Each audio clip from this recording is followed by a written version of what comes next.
Olá, sou o professor José Ribeiro Neto. Estamos aqui continuando a nossa aula de grego bíblico. Primeira parte aí, grego bíblico 1. Nessa aula nós vamos falar sobre o uso de dicionários, léxicos analíticos e programas que você pode usar aí para ajudar no seu aprendizado.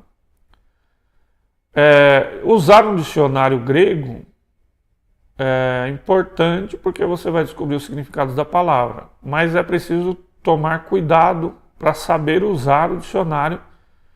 Muitos dos erros aí dos pregadores, dos estudiosos que estão começando, né, é não saber usar muito bem o dicionário. Ele tem uma simbologia, o dicionário, você precisa entender para poder usar. Como exemplo, eu estou usando aqui o dicionário do William Carey Taylor, que é o dicionário do Novo Testamento grego, publicado pela Juerp. Então, estou usando esse dicionário, mas a maioria dos dicionários gregos vão funcionar do mesmo jeito. Tá? Então, o que você tem? No caso de substantivos, como vai aparecer no dicionário? Então, lá em cima, você lê logos, depois tem uma vírgula, um tracinho, o ômicron e o y, que aí você pronuncia U. Depois tem uma vírgula e um ômicron com aspiração áspera, que você vai pronunciar Ró.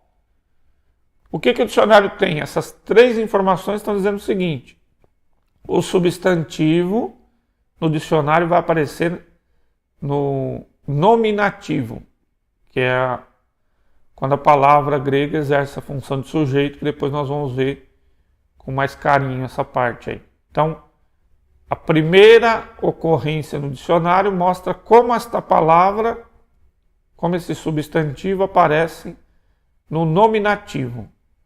A segunda informação ali, que é depois da vírgula, vai dizer que tirando ali o tema, né, que essa primeira parte da palavra, o lambda, ômicron, gama, que daria log, quando acrescento o U, vai ficar logo. Essa é a forma do genitivo da palavra. Então, o dicionário, no caso de substantivos, ele vai nos mostrar como é o nominativo, qual é a terminação do genitivo. E a terceira informação que ele nos dá, que ali está em negrito, é qual é o gênero da palavra. O grego tem o gênero masculino, feminino e neutro. Tá? Então, o Ró seria o artigo indicando que essa palavra está no masculino. A palavra é masculino. E observação, não tem nada a ver o fato de uma palavra estar no masculino, feminino, neutro com a tradução da palavra. Tá? Cuidado com as bobagens que se fala aí. O fato da palavra estar no masculino, feminino e neutro é uma convenção linguística. As línguas não concordam com o gênero da palavra. Então, por exemplo, logos, nós traduzimos palavra, mas no grego é masculino. Podia ser neutro, podia ser feminino, não importa, não tem nada a ver com o significado. Alguns acham que o grego pensava em gênero como a gente pensa em gênero masculino e feminino relacionado ao sexo. Não tem nada a ver. Às vezes usavam a palavra masculina para um substantivo que é traduzido feminino. Às vezes o substantivo é neutro, a gente traduz masculino. Às vezes o substantivo é neutro, a gente traduz no feminino. Não tem nada a ver o gênero linguístico com o gênero de sexo, tá? Falando isso porque você vai ouvir muita bobagem. De bobagem o mundo está cheio. É uma convenção linguística. Nós chamamos, eu estou aqui numa mesa. Por que mesa no português é masculino e em grego thronos, que pode ser mesa também, né? Ou cadeira, na verdade. Cadeira é thronos. No grego é masculino. Por que morte em grego é masculino e no português é feminino? É uma convenção linguística. Ninguém senta um dia assim, vai dizer, vamos inventar uma língua. Já fizeram isso, não dá muito certo, tá? porque você não inventa a língua é uma coisa natural, ela vai se desenvolvendo, é como se fosse um organismo vivo. Então, só te explicando, o fato da palavra ser masculina, feminina ou neutro, ou neutra, não tem nada a ver com o significado da palavra, não tem nada a ver com o gênero que nós pensamos homem ou mulher, tá? É só uma convenção linguística. Então, logos, como é que eu sei que essa palavra é masculina? Não teria, ou eu conheço a palavra, ou eu olho no dicionário, tá? Não tem outro jeito. Ou você conhece a palavra, ou você vai olhar no dicionário e ele vai identificar. Como eu vou saber? Se tiver ró nessa última posição, então lá em cima, ó, tem 3 posições. A palavra mesmo, como ela é escrita, logos, depois vírgula, qual é a terminação do genitivo, depois outra vírgula, qual é o artigo que vai na frente dessa palavra. E pelo artigo eu sei se é masculino, feminino ou neutro. Então, palavra, não propriamente vocábulo, mas linguagem que encerra a ideia. Então, o dicionário vai dar várias informações a respeito do significado da palavra. Nosso objetivo agora não é saber os significados, os detalhes sobre os significados, e sim saber usar o dicionário. Olha uma outra palavra ali, ó. Ergon. E aí também tem uma vírgula, tem um tracinho o, depois outra vírgula, to. Essa primeira posição, então, indica o nominativo da palavra. O nominativo é a função de sujeito que a palavra exerce numa sentença. Nós vamos estudar os casos posteriormente, tá? Aqui estamos aprendendo a usar o dicionário. Então, o dicionário me diz que a forma dessa palavra no nominativo é ergon. E que o genitivo dela vai ser ergu. Vai terminar em u. E que ela é uma palavra do gênero neutro. Olha lá, não tem nada a ver. Tá? Você pode traduzir trabalho, que no português é masculino, ou ocupação, que no português é feminino. Não tem nada a ver com o gênero sexual, tá? É um gênero linguístico. É uma convenção linguística.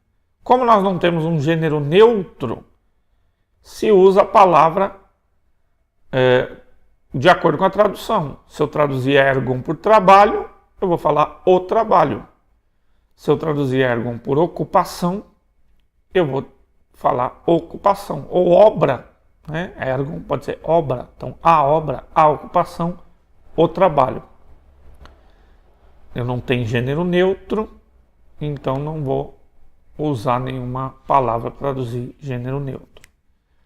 Olha aqui outra palavra, nessos. Nessos, também. O genitivo é u, então nesso. Só que é uma palavra feminina, ó, ilha. Então aí coincide com o português. Ilha no português também é uma palavra feminina. Pois nós temos uma palavra diferente aqui, ó. Você vê que as palavras lá em cima tem um ômicron, logos, ergon, nessos. Aqui agora tem alfa, hora.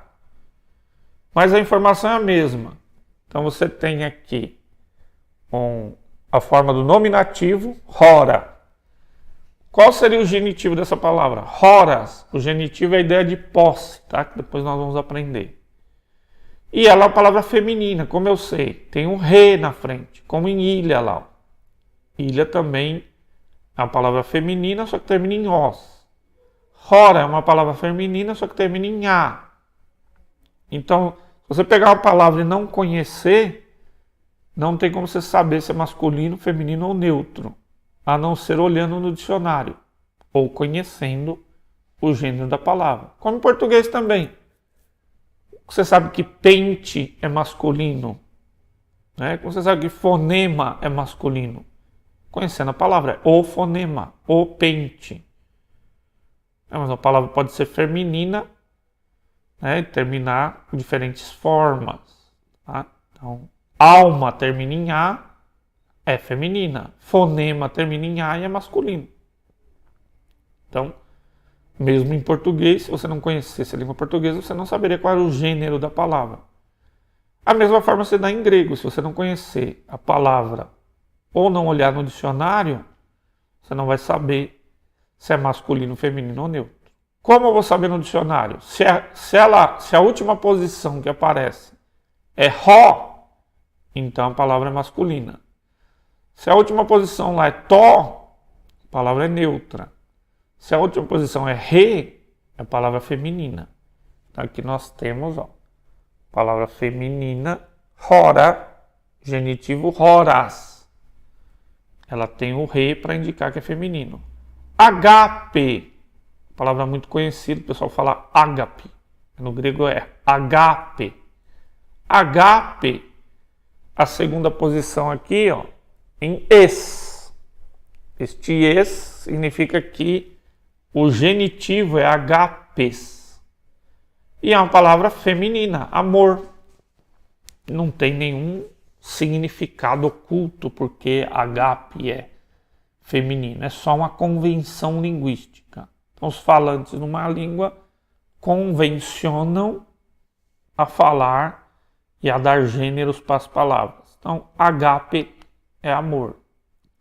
Doxa. Então, teria o genitivo doxes, também é uma palavra feminina. Glória, honra, dignidade, majestade. Profetes. Então, profetes tem o genitivo em u. Olha lá, você vai ver aqui, profetes. O genitivo seria profetu. E é ró, a palavra masculina. Você tem aqui nix. Nix, deixa eu ver se consigo apontar aqui. Nix. O genitivo dessas palavras de terceira declinação, que nós vamos depois aprender o que é uma palavra de terceira declinação, o dicionário vai mostrar a palavra inteira. Opa, sumiu aqui, Aqui depois, aqui não vai dar para apontar, mas vai para aparecer o genitivo nictos. E é noite. Então, a primeira posição do dicionário é o nominativo, a segunda posição é a forma do genitivo ou a terminação do genitivo, e a terceira posição é o artigo que vai indicar o gênero da palavra. Você tem, pneuma. Depois da segunda posição vai tracinho tos. Significa que o genitivo de pneuma é pneumatos.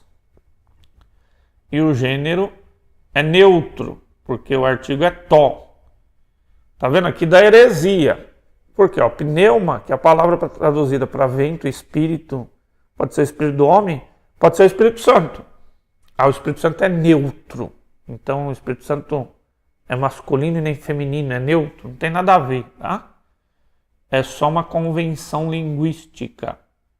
O neutro relaciona-se a palavras, geralmente para expressar alguns nomes de letras, né? Ou fenômenos, é usado o gênero neutro. Tá? É usado o gênero neutro também para palavras que na tradução é masculina ou feminina. Não tem uma regra para isso, não tem significado nenhum o fato do gênero ser neutro. Aqui você tem pater, que é pai, o genitivo é patros, e tem um ró na frente. Significa que essa palavra é masculina. Então, nix, eu sei que é feminino por causa do re. Pneuma, eu sei que é neutro por causa do tó. E pater, eu sei que é masculino por causa do ró.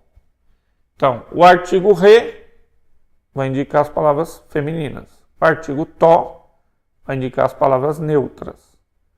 E o artigo ró vai indicar as palavras masculinas. Então, um dicionário comum, né, como esse do Taylor, ele vai aparecer os substantivos assim, para você saber. Ele subentende que você já sabe essas informações, tá? Ele não vai explicar isso no dicionário.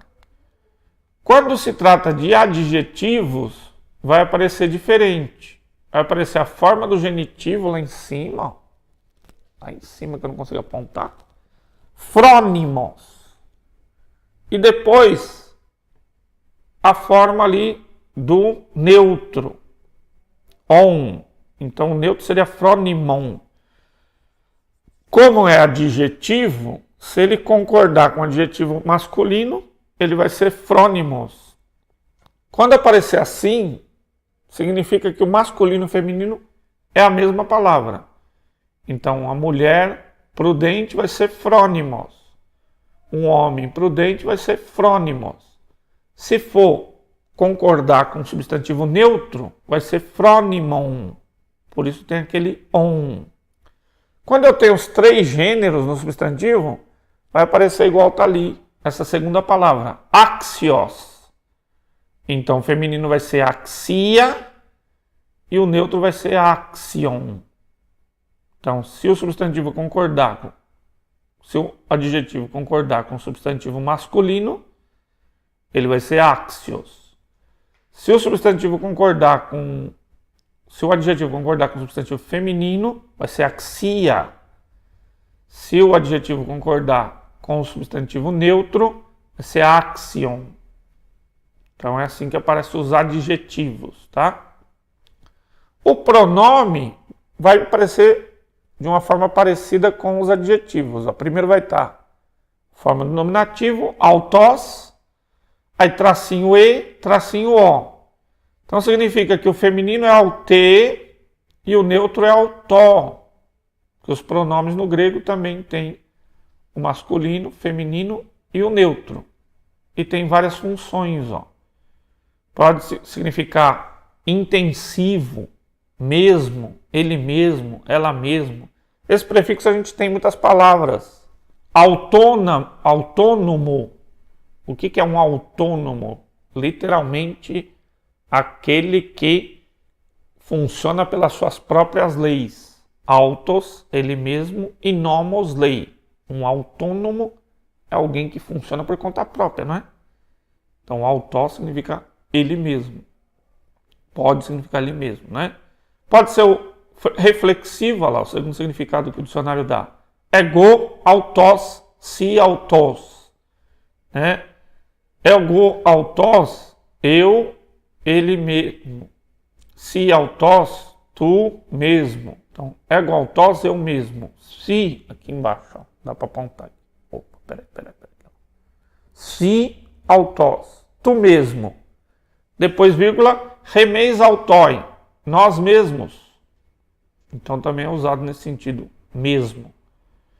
Em aposição ao pronome pessoal, expresso subtendido, em todos os casos, números e pessoas.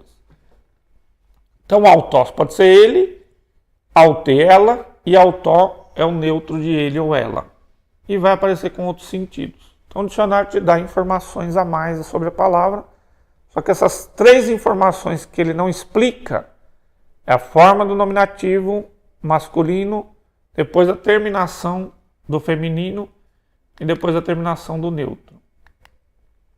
Como que aparecem os verbos no dicionário? Então eles vão aparecer na primeira pessoa do presente do indicativo ativo. Não se preocupe com essa terminologia que depois nós vamos explicar. Isso é só para dizer que não é igual no português. Os verbos no português vão aparecer no infinitivo. Então, comprar, vender, comer. No grego, não. Eles vão aparecer na primeira pessoa do singular, do presente, do indicativo ativo. Eu faço alguma coisa. Que é essa primeira forma encontrada lá em cima, lá, ó. Lio. Depois ele vai aparecer lissa, que seria o auristo. Nós vamos aprender o que é o auristo.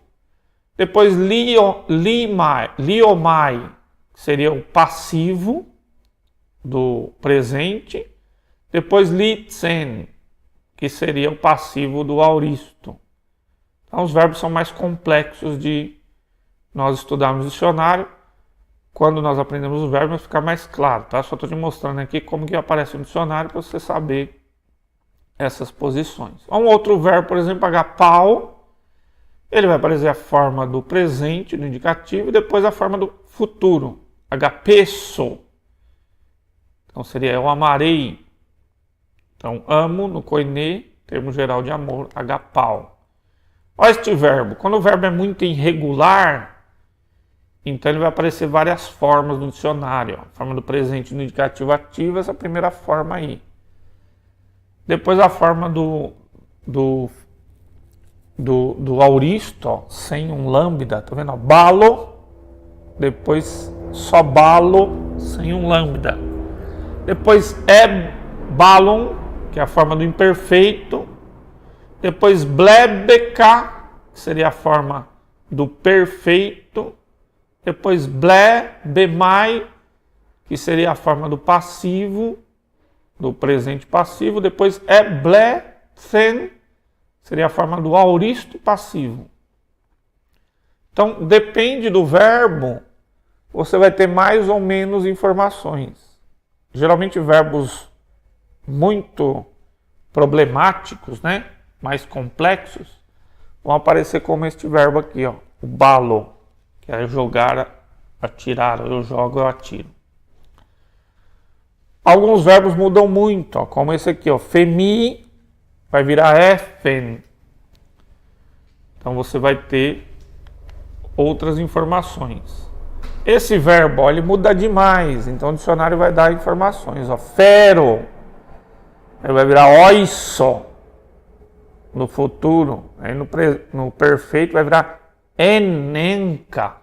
Olha como mudou esse cara aqui, ó, fero. Muda muito, então o dicionário vai te dar informações. Outro verbo que muda bastante, o verbo ser, estar, eimi. No presente, eimi.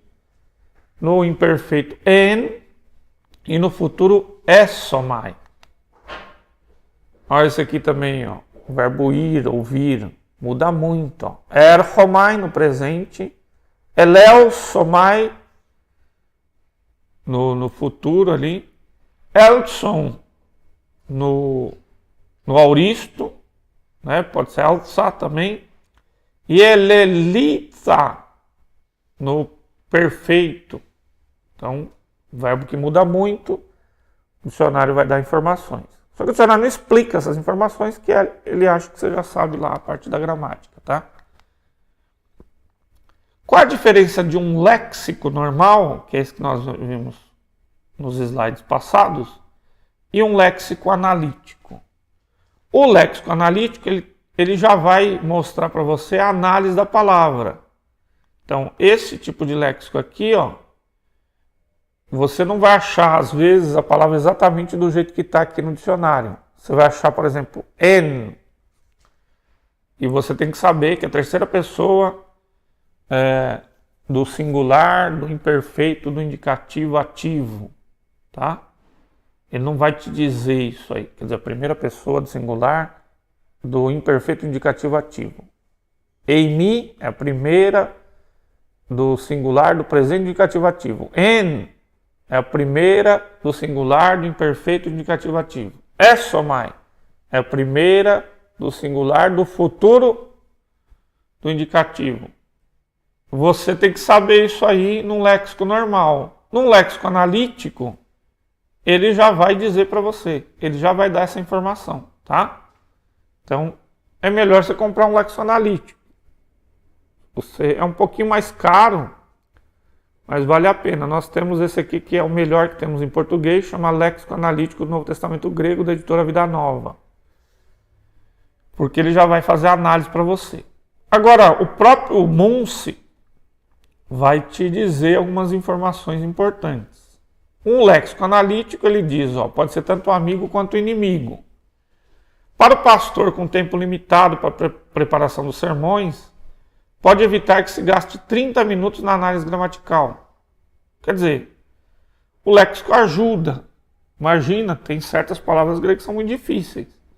Você vai ficar fazendo análise gramatical lá para preparar um sermão, vai gastar muito tempo. O léxico já resolveu para você. Ele vem aqui, esse léxico, por exemplo, já te dá informação gramatical. Então você evita gastar muito tempo com essas informações. E aqui outro benefício que ele coloca. Ele pode impedir, por exemplo, que o tradutor cometa um grave erro de tradução. E como algumas formas verbais do grego são mais complexas, o cara está lá traduzindo, ele pode cometer lá um deslize por não saber precisamente aquela forma verbal. E para o leigo, quer dizer, quem está começando, ele pode propiciar certo contato com o Novo Testamento na língua original. Imagina você está lendo lá o Novo Testamento, você não consegue achar a palavra no dicionário. No léxico você vai achar, porque ele tem a palavra de todas as formas que a palavra ocorre. Então ajuda também. Só que o Munce alerta, ele pode causar um grande estrago. Se o analítico for empregado como muleta, o aluno nunca desenvolverá fluência na língua. Vai ficar tanto acostumado com o analítico, que você não consegue aprender algumas coisas importantes ali da língua. E também pode dar ao leigo falsa sensação de segurança, fazendo pensar que, por ser incapaz de analisar gramaticalmente determinada palavra, conhecem o seu significado. Então, o cara lá acha que, porque ele tem um léxico analítico, ele consegue fazer uma exegese. Não vai conseguir, tá?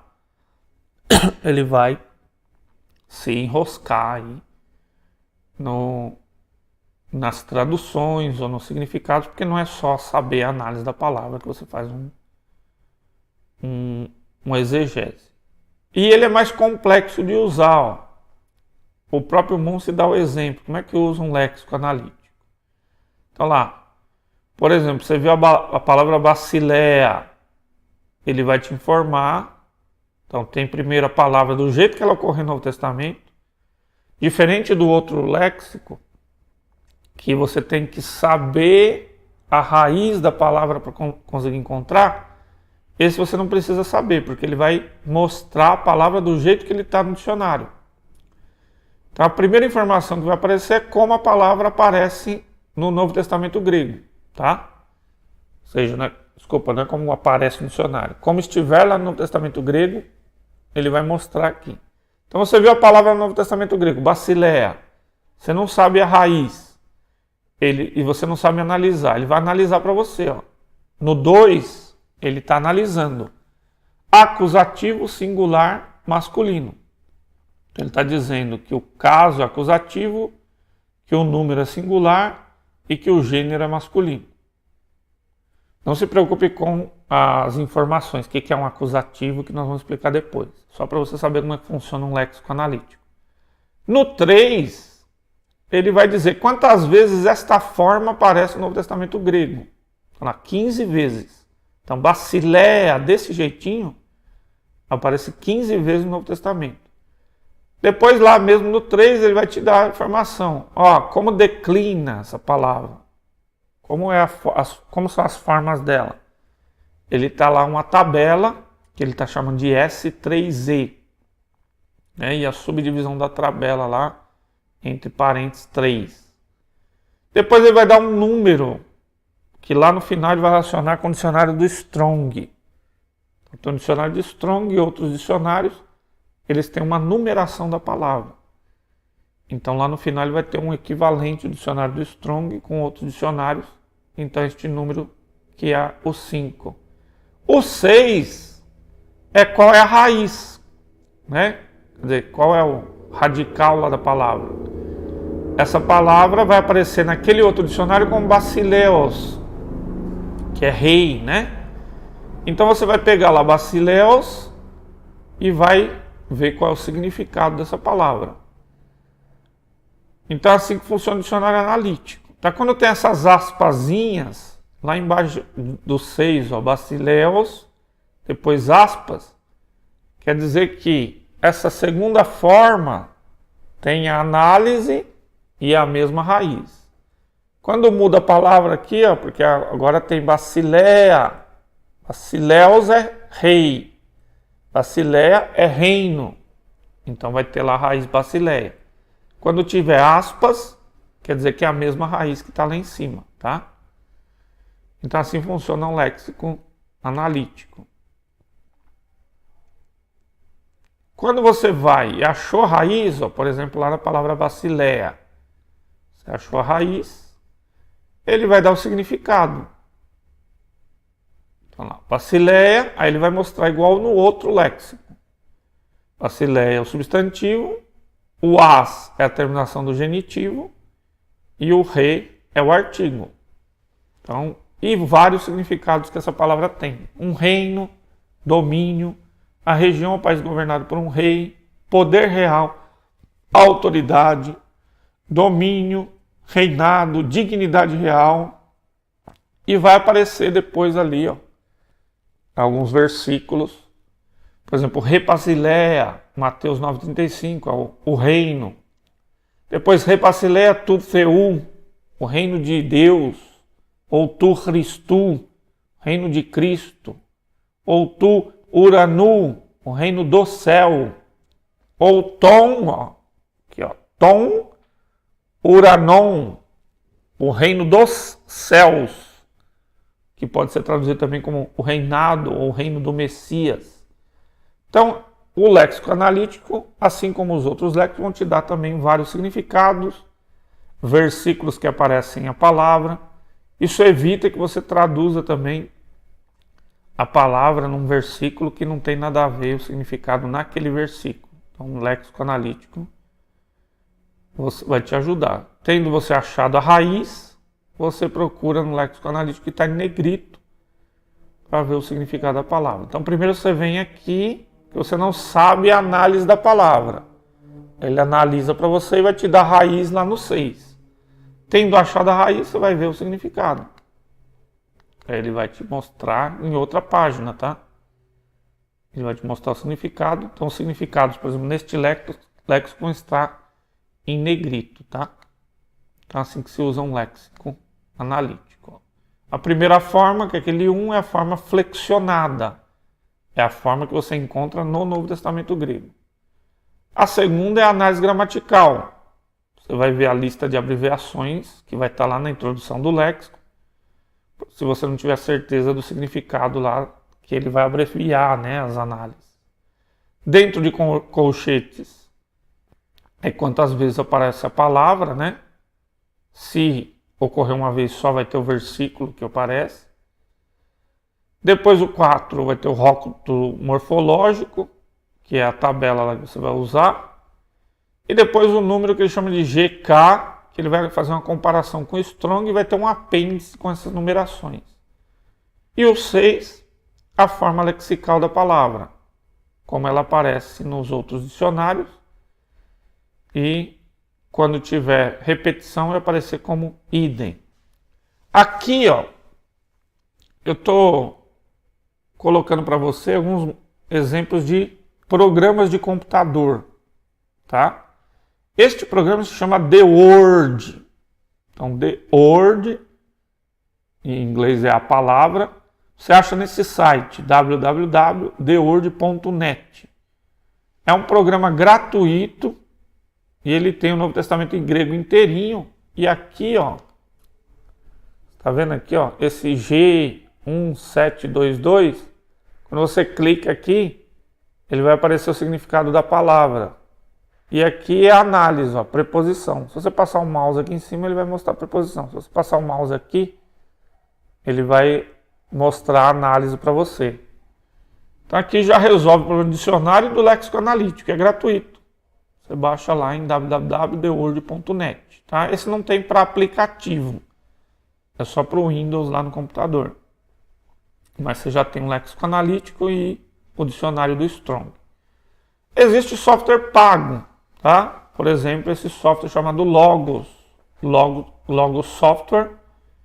Você acha esse software lá no pt.logos.com. Existe uma versão gratuita e você pode comprar os pacotes aí. Também é muito bom esse aqui, quando você passar em cima o mouse, ele aparece embaixo a análise aqui, ó. Depois o editor vai ajudar. Ajuda aí, editor.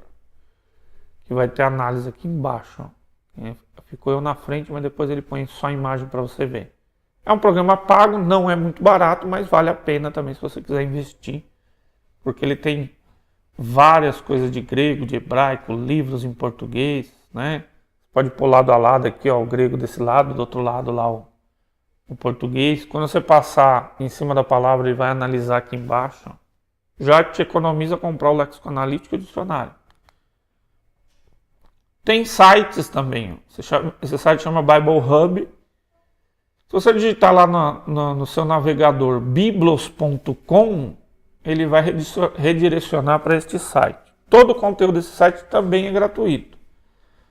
Só a dificuldade para quem não lê inglês, que a maioria das coisas estão em inglês. Mas tem coisa de grego, de hebraico, tem a Bíblia em português também, comentários, sermão, tá? que é Online Bible Study Suite, biblehub.com. Nesse site você encontra muitas ferramentas aí para poder usar. E aí chegamos ao fim do módulo 1. Então espero aí que você tenha aprendido muito bem, vai treinando, se tiver um léxico, vai treinando a procurar as palavras. Se ficou alguma dúvida, uma pergunta, pode comentar aí no comentário da aula. No próximo módulo, nós vamos falar sobre os casos lá que são a parte mais importante do estudo nominal do grego. Espero que você tenha aproveitado essa aula. Divulgue aí o nosso curso, compartilhe, faça as perguntas e se aprofunde nos conhecimentos do grego. Até a próxima. Obrigado.